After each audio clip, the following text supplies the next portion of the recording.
দলগুলোর ওপর কিছু চাপিয়ে দিচ্ছে না ঐকমত্য কমিশন। চেষ্টা চলছে প্রস্তাবে সংশোধনী আনার, জানালেন আলী রিয়াজ।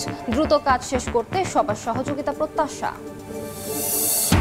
জুলাই সনদ বাস্তবায়ন না হলে ৩রা আগস্ট ঢাকা অবরোধের হুঁশিয়ারি এনসিপি নেতাদের। নির্দিষ্ট কোনো দিনক্ষণ নয়, বিচার ও সংস্কার শেষ করে নির্বাচন দেওয়ার আহ্বান। ফেব্রুয়ারিতেই জাতীয় নির্বাচন দেবে অন্তর্বর্তী সরকার, আশা মির্জা ফখরুলের। ভোটের মাধ্যমে সঠিক পথে এগোবে দেশ। সিলেটে হযরত শাহজালালের মাজার জিয়ারত। মানবতা বিরোধী অপরাধের মামলায় শেখ হাসিনার বিরুদ্ধে অভিযোগ গঠনের শুনানি শেষ। অব্যাহতি চেয়ে রাষ্ট্রনিযুক্ত আসামি পক্ষের আইনজীবীর আবেদন। এবং গভীর রাতে ইতিহাস গড়া নারী ফুটবল দলকে সংবর্ধনা। হাতিরঝিলের অ্যাম্ফি থিয়েটারে সমর্থকের ঢল। এশিয়ান কাপেও দাপুটে পারফরমেন্সের আশা ঋতুপর্ণাদের।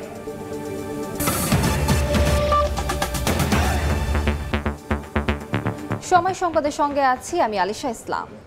রাজনৈতিক দলগুলোর ওপর কোনো কিছু চাপিয়ে দিচ্ছে না ঐকমত্য কমিশন, বরং দলগুলোর বক্তব্য ধারণ করে বিভিন্ন ক্ষেত্রে সংশোধনী প্রস্তাব আনার চেষ্টা চলছে। সকালে রাজধানী ফরেন সার্ভিস একাডেমিতে রাজনৈতিক দলগুলোর সঙ্গে দ্বিতীয় ধাপের 10ম দিনের আলোচনার শুরুতে এ কথা বলেন জাতীয় ঐকমত্য কমিশনের সহসভাপতি অধ্যাপক আলী রিয়াজ। জানান, এনসিপি নিয়ে অধিকাংশ দলের আপত্তি থাকায় সংশোধনী এনে ভিন্ন প্রস্তাব দিয়েছে কমিশন, যাতে ভুল বোঝাবুঝি না হয় সেদিকে কমিশন নজর রাখছে উল্লেখ করে আলী রিয়াজ বলেন, এর ফলে অনেক কিছু বাদ দিয়ে আলোচনার সামনে এগিয়ে নেওয়া হচ্ছে। আলোচনা ইতিবাচক হচ্ছে উল্লেখ করে ঐকমত্য কমিশনের সহসভাপতি বলেন, আশাবাদী এ ধারা অব্যাহত রাখতে হবে। কমিশনের পক্ষ থেকে আমি সুস্পষ্টভাবে বলেছি যে কমিশন কিছু চাপিয়ে দিচ্ছে না। সব বিষয়ে একমত হওয়ারও কোনো বিষয় নেই। আমি বারবার বলেছি সব বিষয়ে আমরা একমত হব না। তার সবচেয়ে বড় উদাহরণ হচ্ছে এই যে প্রাথমিক পর্যায়ে যে 166টি, তার বাইরে যেগুলোর ব্যাপারে সুনির্দিষ্টভাবে অধিকাংশ দল বলেছেন যেগুলো রাখা যাবে না। আমরা চেষ্টা করছি যাতে আপনাদের সেন্টিমেন্টটাকে, আপনাদের বক্তব্যগুলোকে ধারণ করেই আবার একটা সংশোধিতভাবে সেটা উপস্থাপন করা। আমাদের লক্ষ্য হচ্ছে যে গুরুত্বপূর্ণ বিষয়গুলো যেন আলোচিত হয়, আমরা চেষ্টা করি একমতের জায়গায় আসতে। ফলে এই সংশোধিত ভাষ্যগুলো হচ্ছে যে আপনাদের আলোচনার পরিপ্রেক্ষিতে। এই মুহূর্তে রাজধানীর ফরেন সার্ভিস একাডেমিতে আছেন সহকর্মী ফারুক ভূঁইয়া রবিন। সরাসরি যাচ্ছি তার কাছে। রবিন, আজকে সকাল 11:15টার দিকে জাতীয় ঐকমত্য কমিশনের যে বৈঠক রাজনৈতিক দলগুলোর সঙ্গে সেটি শুরু হয়েছে এবং এখানে বিভিন্ন রাজনৈতিক দলের যে প্রতিনিধিরা তারা এই বৈঠকে যোগ দিয়েছেন এবং বরাবরের মতন আজকেও দ্বিতীয় ধাপের আলোচনার আজকে যে 10ম দিনে সেখানেও কিন্তু যে বরাবরের মতো ঐকমত্য কমিশনের সহসভাপতি আলী রিয়াজ তিনি একটি সূচনা বক্তব্য দিয়েছেন এবং সেখানে তিনি যে বিষয়টি বলার চেষ্টা করেছেন যে ঐকমত্য কমিশন রাজনৈতিক দলগুলোর উপর কোনো কিছু চাপিয়ে দেওয়ার চেষ্টা করছে না এবং সেখানে যেন কোনো ধরনের ভুল বোঝাবুঝি না হয় সেদিকটিও কমিশন আসলে নজরে রাখছে এবং বিভিন্ন ক্ষেত্রে যেই বিষয়গুলোতে দেখা যাচ্ছে যে রাজনৈতিক দলগুলোর দ্বিমত রয়েছে সেখানে তারা রাজনৈতিক দলগুলোর বক্তব্যকে বা তাদের আকাঙ্ক্ষাকে ধারণ করে সেখানে একটি সংশোধনী প্রস্তাব আনার চেষ্টা করছেন এবং সেক্ষেত্রে তারা এনসিসির উদাহরণ টেনে এনেছেন এবং সেখানে তারা বলেছেন যেখানে রাজনৈতিক দলগুলোর যে জায়গাতে অধিকাংশ রাজনৈতিক দলের আপত্তি ছিল সেখানে তারা একটি ভিন্ন প্রস্তাব এনেছেন।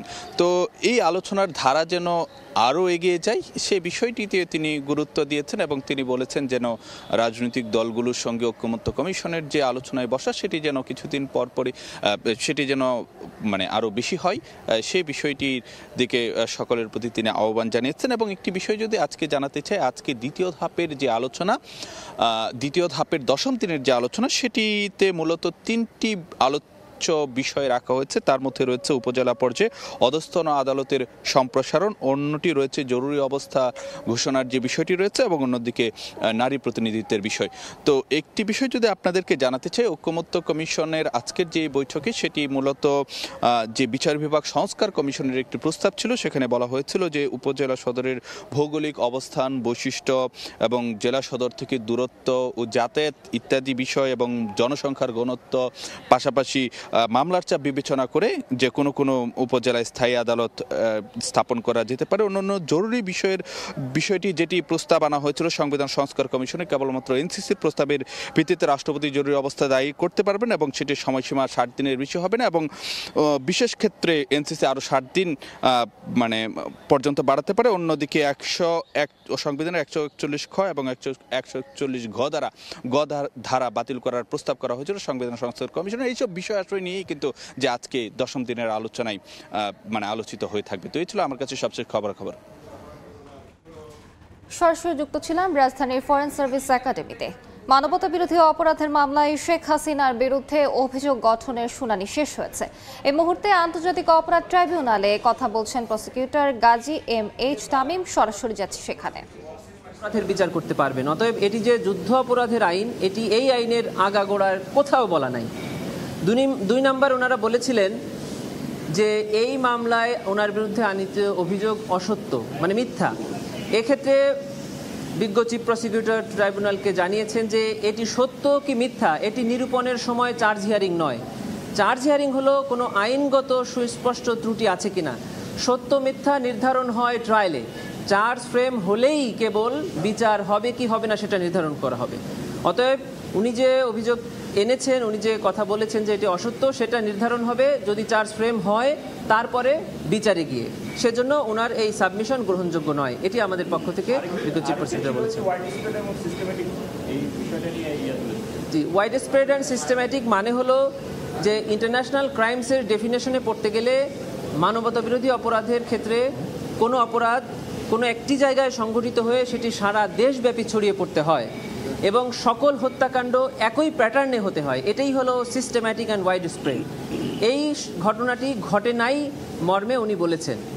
আমাদের বক্তব্য একই, যে এটি ঘটেছে কি ঘটে নাই সেটি নির্ধারিত হবে ট্রায়ালে গিয়ে। অতএব চার্জ ফ্রেম হলেই বোঝা যাবে, যখন সাক্ষ্য আসবে, যখন ডকুমেন্টারি এভিডেন্স ট্রাইব্যুনালে উপস্থাপন হবে, তখন বোঝা যাবে যে এটি ঘটেছে কি ঘটে নাই। সেজন্য আমরা চার্জ ফ্রেমের আবেদন করেছি।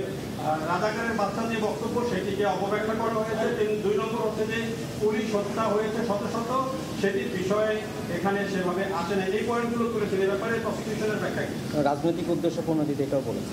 যে আমাদের ব্যাখ্যা এটাই একই, সেটা হলো এটি সব কিছুই নির্ধারণ হবে বিচারে এসে। এখনো বিচার আনুষ্ঠানিকভাবে শুরু হয় নাই, বিচার শুরু হবে চার্জ গঠনের মধ্য দিয়ে। অতএব চার্জ গঠন না হলে এই কথাগুলো উনি যে বলছেন বা আমরা যে কথাগুলো অভিযোগগুলো এনেছি এটা সত্য কি নয় সেটি নিরূপণ হবে বিচারে। অতএব বিচার শুরু হোক চার্জ গঠনের মাধ্যমে, তখন দেখা যাবে এটা সত্য কিনা। যদি এটা সত্য না হয় তাহলে ওনারা খালাস পাবেন। একটা বিষয় যেটা হলো যে সরাসরি যুক্ত ছিলাম আন্তর্জাতিক অপরাধ ট্রাইব্যুনালে। জুলাই সনদ বাস্তবায়নে আগামী 3রা আগস্ট ঢাকায় সমাবেশের ঘোষণা দক্ষিণাঞ্চলের মুখ্য সংগঠক হাসনাত আব্দুল্লাহ। আর নির্দিষ্ট কোনো দিনক্ষণ নয়, বিচার ও সংস্কার শেষে নির্বাচন দেওয়ার আহ্বান জানিয়েছেন দলটির আহ্বায়ক নাহিদ ইসলাম। জুলাই গণ অভ্যুত্থানের বর্ষপূর্তিতে জাতীয় নাগরিক পার্টির দেশ করতে জুলাই পদযাত্রার 7ম দিনে সকালে রাজশাহী থেকে পদযাত্রা শুরু করেছেন দলটির শীর্ষ নেতারা। এ সময় নাহিদ ইসলাম আরও বলেন, আগামী 3রা আগস্ট ইশতেহার ঘোষণা করবে এনসিপি, তবে তার আগেই সরকার জুলাই সনদ ঘোষণা করবে বলে আশা তার। বানেশ্বর, পুঠিয়া, নাটোর, সিরাজগঞ্জ হয়ে পাবনায় গিয়ে শেষ হবে পদযাত্রা।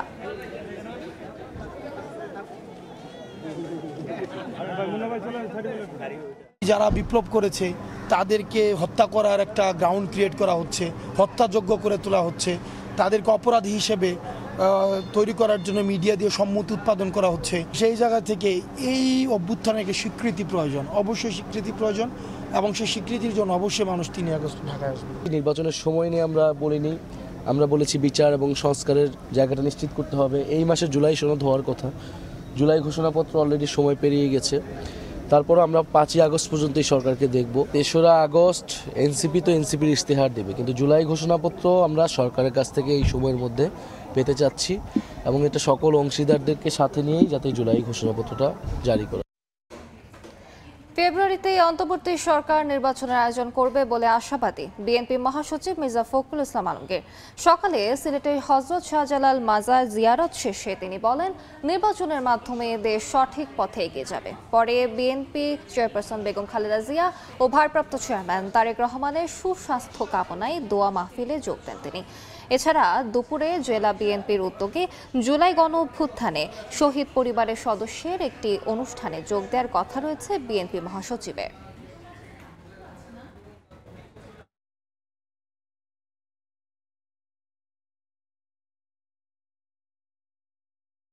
ফেব্রুয়ারিতে নির্বাচনের একটা মোটামুটি আলোচনা হয়েছে। আমরা সবাই আশাবাদী যে এই নির্বাচনের মধ্য দিয়ে দেশ জাতি গণতন্ত্রে ফিরে যাবে এবং জনগণের যে গণতান্ত্রিক অধিকার সেটা প্রতিষ্ঠিত হবে এবং যেটাকে আমরা বলি যে রাইট ট্র্যাকে দেশ উঠবে বলে আমরা বিশ্বাস করি।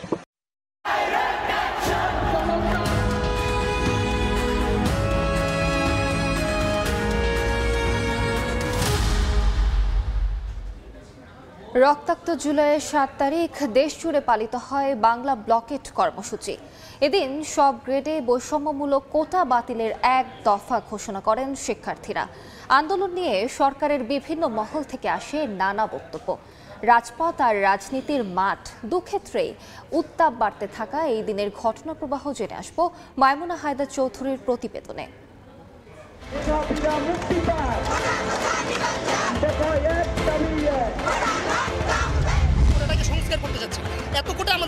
বৈষম্য থেকে মুক্তি পাওয়ার জন্য এই আন্দোলন। আমাদের দাবি আদায় করে আমরা রাজপথ ছাড়ব।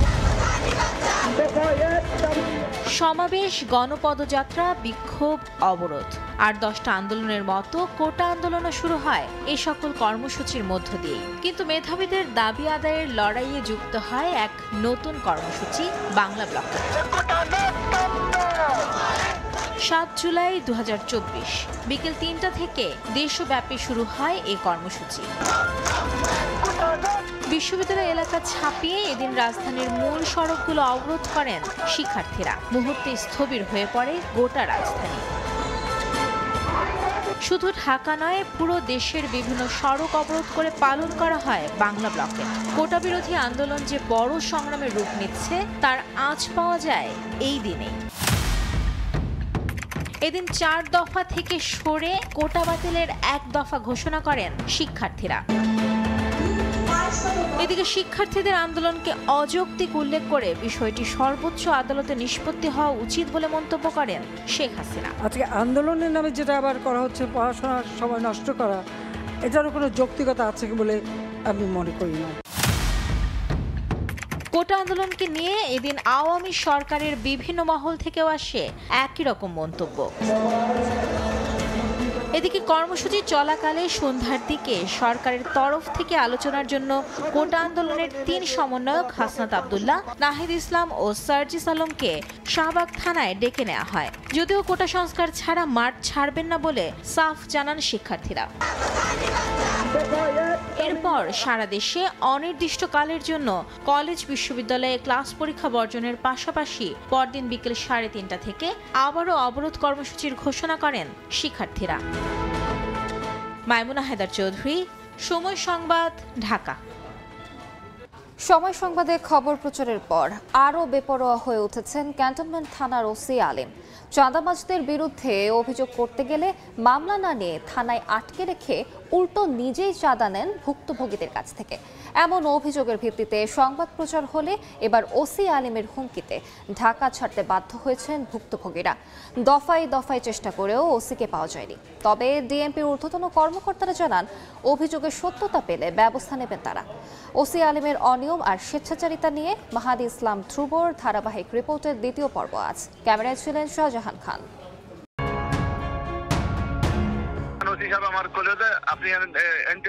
আমি ন্যায় বিচার চাই, আমি বাঁচতে চাই।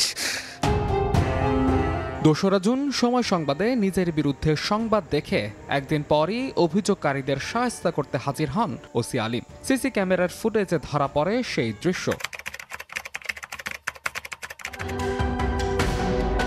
শুধু 4 জুনই নয়, মোট 3 দফা নির্মাণাধীন ওইসব ভবনে গিয়ে সবাইকে শাসিয়ে আসেন ক্যান্টনমেন্ট থানার ওসি আলিম। সেই ঘটনার পর থেকে ওসি আলিমের বিরুদ্ধে যারা অভিযোগ করেছিলেন তারা এলাকা ছাড়া। বন্ধ হয়ে গেছে নির্মাণাধীন ভবনগুলোর সব ধরনের কাজ।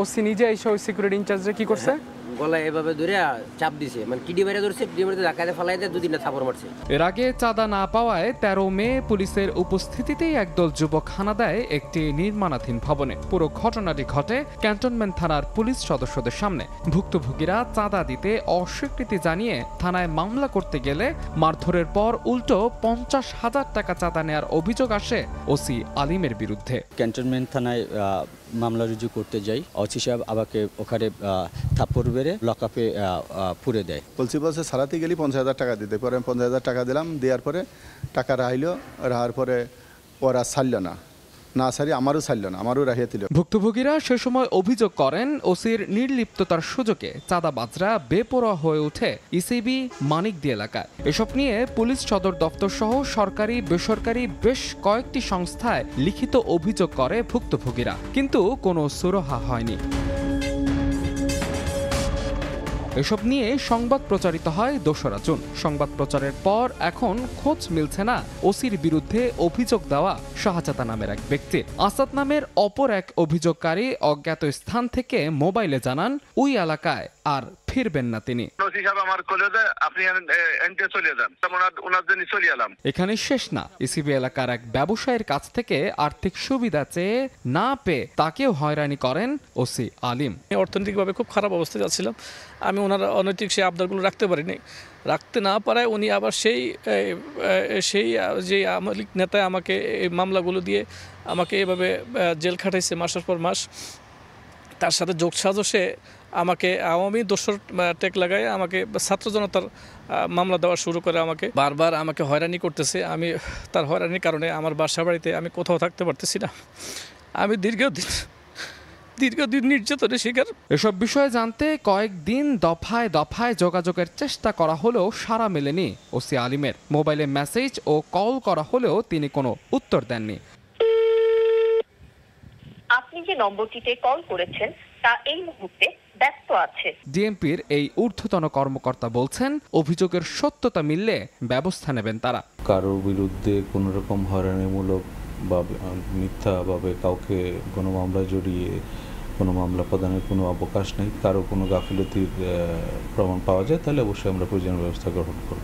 বিভিন্ন ব্যবসায়ের কাছ থেকে চাঁদা তোলা, থানায় যথাযথ সময় না দেওয়া সহ বিভিন্ন অভিযোগ আছে ওসি আলিমের বিরুদ্ধে। আইন রক্ষা যার কাজ, সেই ক্যান্টনমেন্ট থানার ওসি আব্দুল আলিম প্রতি পদে পদেই করছেন বেআইনি কাজ। দুর্নীতি অসঙ্গতির পাশাপাশি এখন তার বিরুদ্ধে আওয়াজ তুললে দিচ্ছেন প্রাণনাশের হুমকি।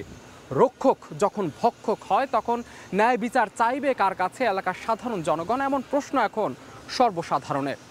মাহাদ ইসলাম ধ্রুব, সময় সংবাদ, ঢাকা। লক্ষ্মীকুতের কবলে বরিশাল বিভাগের বেশিরভাগ নদ নদী। দিনের পাশাপাশি রাতেও অন্তত 70টি স্পটে প্রতিদিন কোটি কোটি টাকার অবৈধ বালু উত্তোলন করা হচ্ছে। এতে ভাঙন হুমকিতে নদী তীরবর্তী এলাকা। অপূর্ব রিপোর্ট।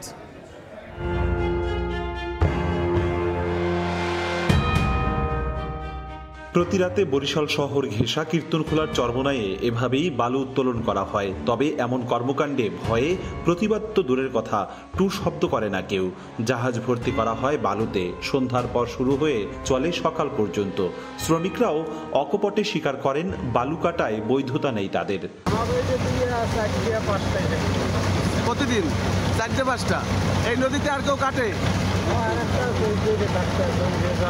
সারি সারি এসব ড্রেজার জেলার হিজলা উপজেলার নয়াভাঙ্গুনি নদীর গুয়াবাড়িয়া, হরিনাথপুর এবং মেঘনা নদীর গঙ্গাপুর, বদরপুর, আবুপুর, কোদালপুর, পট্টি এলাকা জুড়ে বালু উত্তোলনের হিরিক বলে অভিযোগ স্থানীয়দের। অবৈধভাবে তারা বিপুল পরিমাণ বালি এদিকে পাচার করে দেয়। পুরো উপজেলার প্রায় 2-3টা উপজেলায় তারা এই বালি নিয়ে চলে যায়। অপরিকল্পিতভাবে বালি উত্তোলন করার পরে নদীর পার ভেঙে যাচ্ছে। ভোলার মেঘনা ও তেঁতুলিয়া নদী থেকেও অবৈধভাবে বালু উত্তোলন হচ্ছে। এতে অনেক স্থানে নদীর স্বাভাবিক প্রবাহ বাধাগ্রস্ত এবং গভীরতা বেড়ে যাওয়ায় দেখা দিয়েছে তীব্র ভাঙন। জেলার শতাধিক প্রভাবশালী সমন্বয়ে গড়ে ওঠা এই সিন্ডিকেট স্থানীয় প্রশাসনকেও তোয়াক্কা করছে না। আমাদের কৃষি খাতে যত জমিগুলো ছিল, জমিগুলো সব অনেক জমি বালিগুলো নিয়ে গেছে। রাতে বালু উত্তোলনের তথ্য চেয়েছেন বরিশালের জেলা প্রশাসক, আর বিভাগীয় কমিশনারের হুঁশিয়ারি শাস্তির আওতায় আনা হবে জড়িতদের। আইন শৃঙ্খলা বাহিনী আছে, নৌ পুলিশ, কোস্টগার্ড, আমাদের ম্যাজিস্ট্রেট ইউনিটদেরকে আমরা বলছি সেখানে অভিযান চালানোর জন্য। এটা নিয়ে আমরা সচেতন আছি, তবে আপনারা যদি আমাদেরকে এই ধরনের কোনো তথ্য দেন যেখানে অবৈধভাবে বালু উত্তোলন হচ্ছে, আমরা এগুলো খুব কঠোর হস্তে দেব। বরিশাল, ভোলা ছাড়াও পটুয়াখালীর আগুনমুখা, পায়রা, তেতুলিয়া এবং পিরোজপুরের বলেশ্বর নদীর সন্ন্যাসী এলাকায় কঞ্চা নদীর চরখালী সহ বিভাগের 6 জেলার অন্তত 70টি স্পট থেকে নিয়মিত অবৈধভাবে বালু উত্তোলনের অভিযোগ স্থানীয়দের। অপূর্ব অপু, সময় সংবাদ, বরিশাল। দেশের ডেঙ্গুর হটস্পট ঘোষণা করেছে স্বাস্থ্য মন্ত্রণালয়, অথচ আক্রান্তের সংখ্যা দেখানো হচ্ছে শুধু সরকারি হাসপাতালের হিসাব, যেখানে বেসরকারি ক্লিনিক ও ডায়াগনস্টিক সেন্টারে শনাক্ত হচ্ছে সরকারি হিসাবে 3.5 গুণের বেশি। এজন্য একে অপরকে দুষছে স্বাস্থ্য বিভাগ ও বেসরকারি clinic and diagnostic centre owners association. Rubel হোসেনের ছবিতে সাইফুল মিরাজের রিপোর্ট। ডেঙ্গুর উপসর্গ নিয়ে টেস্ট করতে আসা রোগীদের এ ভিড় বরগুনার একটি বেসরকারি ডায়াগনস্টিক সেন্টারে। প্রতিষ্ঠানটির তথ্য মতে প্রতিদিন গড়ে 200 মানুষ ডেঙ্গু পরীক্ষা করান, যাদের মধ্যে অর্ধেকের বেশি শনাক্ত হচ্ছেন। একই চিত্র জেলার সব বেসরকারি ক্লিনিক অ্যান্ড ডায়াগনস্টিক সেন্টারের। যে রোগীগুলো ডেঙ্গুর উপসর্গ নিয়ে আসে তাদের ভিতরে ম্যাক্সিমাম পজিটিভ আসে, প্রায় 50%-এর বেশি পজিটিভ পাওয়া যাচ্ছে। এক মাসে আমাদের 1500 থেকে 1600 টেস্ট করানো হয়েছে ডেঙ্গু টেস্ট, তার ভিতরে 500 থেকে 600 টেস্ট পজিটিভ আসছে। বরগুনা জেনারেল হাসপাতালে প্রতিদিন ডেঙ্গু পরীক্ষার সক্ষমতা মাত্র 100 জনের, আর তাই বাড়তি রোগীর চাপে হিমশিম অবস্থা কর্তৃপক্ষের। গত জুনে সরকারি হিসাবে জেলায় আক্রান্তের সংখ্যা দেখানো হয়েছে 2110 জন, কিন্তু বেসরকারি ক্লিনিক অ্যান্ড ডায়াগনস্টিক সেন্টারের তথ্য মতে জুনে 18,000-এর বেশি টেস্টে 7,200 জনের শরীরে ডেঙ্গু শনাক্ত হয়েছে। ফলে ডেঙ্গুর প্রকৃত চিত্র নিয়ে তৈরি হয়েছে ধোঁয়াশা, বাড়ছে উদ্বেগ। বরগুনায় প্রকৃত ডেঙ্গুর যে তথ্য, সেই তথ্য কিন্তু আমরা পাচ্ছি না। তো সেক্ষেত্রে আসলে এই বেসরকারি হাসপাতালে যে টেস্টগুলো হয় তার সাথে সরকারি একটা সমন্বয় ঘটানো যায় কিনা, এই সমন্বয় ঘটাতে পারলে কিন্তু আমরা বরগুনার প্রকৃত চিত্র পেতে পারতাম। প্রতিদিন রোগী ভর্তি 190-200, একসাথে এই 190-এর বের হওয়া সম্ভব না বিধায় আমরা সাপোর্ট 50% দিতে পারছি। তথ্যের সমন্বয় না থাকায় একে অপরকে দুষছে স্বাস্থ্য বিভাগ ও বেসরকারি clinic and diagnostic centre owners association. June 2025 মাসে টেস্টের আমাদের পরিসংখ্যান বলছে 18,000-এর বেশি হবে, যার মধ্যে 40%ই পজিটিভ। আমাদের এই তথ্য স্বাস্থ্য বিভাগ নিচ্ছে না। যদি এই তথ্য নিত তাহলে বরগুনার ডেঙ্গুর পরিস্থিতি প্রকৃত চিত্র ধরা পড়ত। যারা রেফার্ড হয়ে যাচ্ছে অথবা বেসরকারি পর্যায়ে যে টেস্টগুলো আছে সেগুলো যদি যোগ হতো তাহলে কেসের সংখ্যা আরো বাড়তো, কিন্তু তাদের কাছ থেকে কোনো রকম সহায়তা পাওয়া যাচ্ছে না। আক্রান্তের সংখ্যা বাড়ায় গত 14 জুন বরগুনাকে ডেঙ্গুর হটস্পট ঘোষণা করে স্বাস্থ্য মন্ত্রণালয়। সাইফুল মিরাজ, সময় সংবাদ, বরগুনা। অবশেষে চট্টগ্রাম বন্দরের নিউমোরিং কন্টেইনার টার্মিনাল এনসিটি হস্তান্তর হলো নৌবাহিনীর কাছে। রোববার রাত 12টায় ড্রাই ডকের মাধ্যমে নৌবাহিনী অত্যাধুনিক এই টার্মিনালটি পরিচালনার কাজ শুরু করেছে। এর ফলে নতুন ব্যবস্থাপনায় কন্টেইনার ওঠানামা কাজ শুরু হয়েছে। আরও জানাচ্ছেন কমল দে।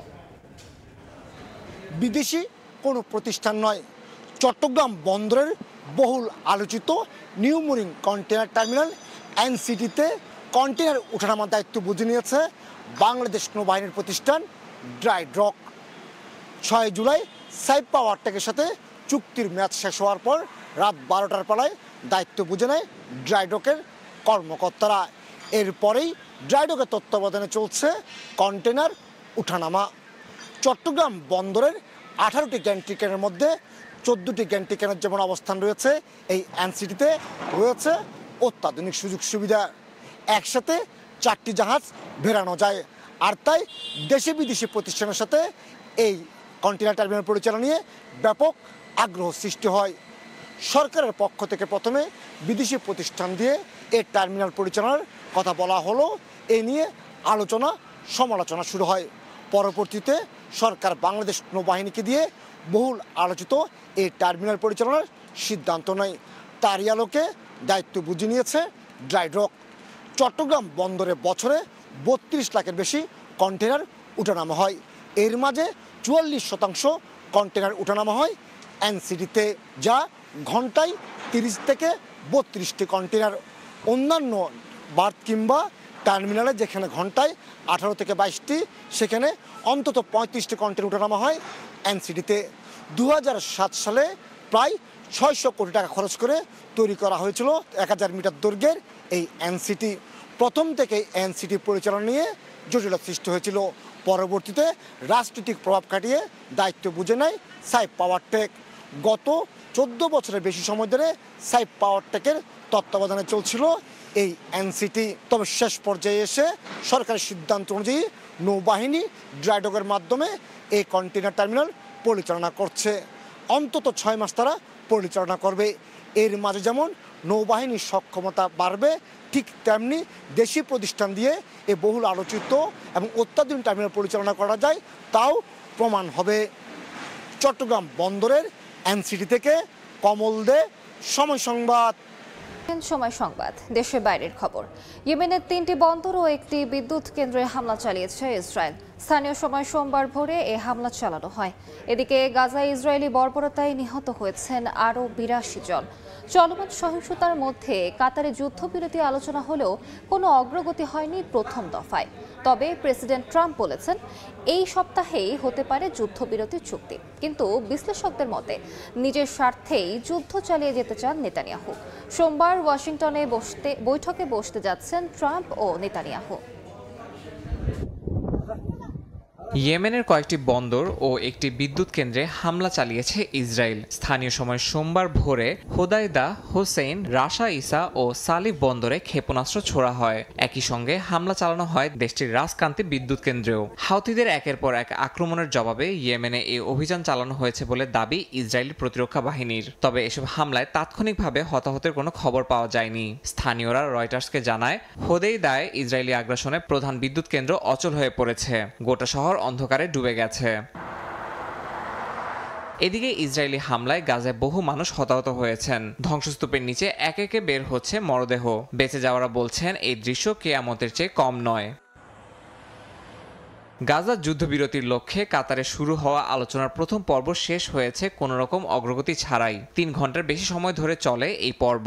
কাতার ও মিশরের মধ্যস্থতায় বার্তা আদান প্রদান হয় হামাস ও ইসরায়েলের মধ্যে। এদিকে প্রেসিডেন্ট ট্রাম্প জানান এই সপ্তাহেই হতে পারে বন্দি মুক্তি ও যুদ্ধবিরতির সমন্বিত চুক্তি। এরই মধ্যে যুক্তরাষ্ট্রে মার্কিন প্রেসিডেন্টের সঙ্গে বৈঠক করতে যাচ্ছেন নেতানিয়াহু। হোয়াইট হাউসে ট্রাম্পের সঙ্গে বৈঠকে গাজা পরিস্থিতি নিয়ে অগ্রগতি আসবে বলে আশাবাদী তিনি। তবে যুদ্ধ থামিয়ে শান্তি চুক্তি নয়, বরং তা চালিয়ে যেতে চান নেতানিয়াহু, এমনটাই বলছেন বিশ্লেষকরা। দাবি করছেন নিজ দেশের দুর্বলতা আড়াল করতে এবং দুর্নীতির মামলায় রাজনৈতিক সুবিধা নিতে এই যুদ্ধকে দীর্ঘায়িত করছেন ইসরায়েলি প্রধানমন্ত্রী। 2023 সালের 7 অক্টোবর হামাসের হামলার পর থেকে নেতানিয়াহু নিজেই দেশজুড়ে সমালোচিত, আর এই যুদ্ধকেই এখন রাজনৈতিক অস্ত্র হিসেবে ব্যবহার করছেন তিনি। এদিকে হামাসের এক জ্যেষ্ঠ কর্মকর্তা বিবিসিকে জানিয়েছেন ইসরায়েলি হামলায় গোষ্ঠীটির 80% নিয়ন্ত্রণ এরই মধ্যে ভেঙে পড়েছে। প্রায় 95% নেতা নিহত হয়েছেন। নিরাপত্তা কাঠামো প্রায় বিলুপ্ত। তিনি জানান হামাস বলতে এখন কিছুই অবশিষ্ট নেই। সব দিক থেকে এখন ইসরায়েলের হাতে ক্ষমতা। ইয়াসিন মোহাম্মদ জিসান, সময় সংবাদ। খেলার খবর। মিয়ানমার থেকে দেশে ফিরল বাংলাদেশ নারী ফুটবল দল। ইতিহাস গড়ে প্রথমবারের মতো এশিয়ান কাপে জায়গা করে নেওয়া স্বর্ণকন্যাদের সংবর্ধনা দিল বাফুফে। দক্ষিণ এশিয়ান গণ্ডি পেরিয়ে নিজেদের ফুটবলের বিশ্বমঞ্চে প্রমাণ করতে চায় ঋতুপর্ণা আফিদারা। এশিয়ান কাপই মূল লক্ষ্য বাফুফের। মিয়ানমারে নারী দলের খেলায় মুগ্ধ সংস্কৃতি উপদেষ্টা মোস্তফা সরোয়ার ফারুকী। অনেকটা ভিড় ঠেলেই এলো নারী ফুটবল দলের বহনকারী বাস। তাদের সংবর্ধনা জানাতে মধ্যরাতে জেগে উঠল রাজধানীর হাতিরঝিল। এমপি থিয়েটারে প্রবেশের পথে তাদের অভ্যর্থনা জানান সমর্থকরা। হাত নেড়ে সেই ভালোবাসার প্রতিদান দেন আফেইদা শিউলিরা। হাতিরঝিলের এমপি থিয়েটার। একে একে মঞ্চে ডাকা হয় ঋতুপর্ণা, আফেইদা, মনিকা, মারিয়াদের। তাদের ফুল দিয়ে বরণ করে নেন বাফুফের কার্যনির্বাহী সদস্যরা। এরপর হয় বর্ণিল আলোকসজ্জা। নারী ফুটবলারদের সংবর্ধনা আয়োজনে কোনো কার্পণ্য করেনি বাফুফে। সমর্থকদের ভালোবাসায় অনুপ্রাণিত ফুটবলাররাও বাংলাদেশের ফুটবলকে নিয়ে যেতে চান বিশ্ব মঞ্চে। আমরা শুধু এশিয়া না, আমরা বিশ্ব মঞ্চে বাংলাদেশকে নিয়ে যেতে চাই। এই মোমেন্টটা কখনো ভোলার মতো না। সকলে আমাদের জন্য দোয়া করবেন। আমরা যেন আরো ভালো কিছু করতে পারি। আমি বিশেষভাবে ধন্যবাদ দিতে চাই বাফুফেকে এমন একটি আয়োজন করার জন্য এবং অবশ্যই সমর্থকদেরও। এটা আমার ক্যারিয়ারের অনেক বড় পাওয়া। মিয়ানমারের নারী দলের খেলায় মুগ্ধ সংস্কৃতি বিষয়ক উপদেষ্টা মোস্তফা সারোয়ার ফারুকী। আর অস্ট্রেলিয়ায় আয়োজিত হতে যাওয়া নারী এশিয়ান কাপই এখন মূল লক্ষ্য বাফুফের। এর আগেও আমি ওদের খেলা দেখেছি, আর এখনকার খেলার মধ্যে পার্থক্য হচ্ছে ওদের পায়ে যখন বল থাকে না, ওরা পজিশনটা তখন কিভাবে নিচ্ছে। This is amazing. I mean you guys are amazing, just keep rocking. আমাদের একটাই এখন কমিটমেন্ট, একটাই স্লোগান, একটাই এখন tag line, which is mission Australia. সেখানে আমরা যাচ্ছি। আমাদের অলিম্পিক কিংবা বিশ্বকাপ ফুটবলের যে হাতছানি দিচ্ছে, সেই লক্ষ্যে পৌঁছানোর জন্য আমাদের পক্ষ থেকে, বাংলাদেশের পক্ষ থেকে, বাংলাদেশের প্রতিটি সাধারণ মানুষের পক্ষ থেকে শুভেচ্ছা এবং অভিনন্দন থাকলো। জাঁকজমকভাবে সংবর্ধনা অনুষ্ঠান আয়োজন করলেও নারী ফুটবলারদের জন্য আর্থিক কোনো পুরস্কার ঘোষণা করেনি ফুটবল ফেডারেশন। ফাহিম ইসলাম, সময় সংবাদ, ঢাকা। এ পর্যায়ে শীর্ষ সংবাদগুলো জানিয়ে দিচ্ছি আরেকবার। দলগুলোর ওপর কিছু চাপিয়ে দিচ্ছে না ঐকমত্য কমিশন। চেষ্টা চলছে প্রস্তাবে সংশোধনী আনার, জানালেন আলী রিয়াজ। দ্রুত কাজ শেষ করতে সবার সহযোগিতা প্রত্যাশা। ফেব্রুয়ারিতেই জাতীয় নির্বাচন দেবে অন্তর্বর্তী সরকার, আশা মির্জা ফখরুলের। ভোটের মাধ্যমে সঠিক পথে এগোবে দেশ। সিলেটে হযরত শাহজালালের মাজার জিয়ারত। এবং শেখ হাসিনা সহ ৩ জনের বিরুদ্ধে অভিযোগ গঠনের শুনানি শেষ। অব্যাহতি চেয়ে রাষ্ট্রনিযুক্ত আসামি পক্ষের আইনজীবীর আবেদন। আদেশ আগামী বৃহস্পতিবার।